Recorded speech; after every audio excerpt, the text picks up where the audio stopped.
Kthejmë në maternitet, fillon një hemoragjia abondante Genti. Nuk di të them ku del gjitha i gjak në të qindën e sekondës. E marrim gruan me barel për ta ipur në ashensor, skandaloze, nuk punon të ashensori. Ka qenë shtatzan 16 javshe, e lumtur, jetonte me partnerin e vet, dhe një ditë të bukur, ai zhduket, i mbyll telefonin dhe normalisht iku, as lloj përgjegjësie, as lloj gjëje, e la në mes të rrugës. Shterzon, shtyn, del koka e bebit, ishte një beb goxha i madh. Ngelën shpatullat Genti.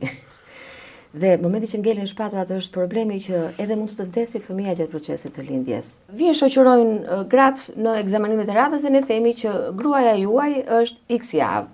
Dhe dhe po si që nga gruaja me kaq javë, kur ndërkaq ka marrë në këtë periudhë, se e bën me llogaritë dhe me kalendar. Dhe realisht krijohet probleme të rinjve, ashtu si edhe tim Biru kam thënë, puna e parë dhe ajo që duhet të bëni është jeni njerëz. Të jeni qenë njerëzore me virtyte.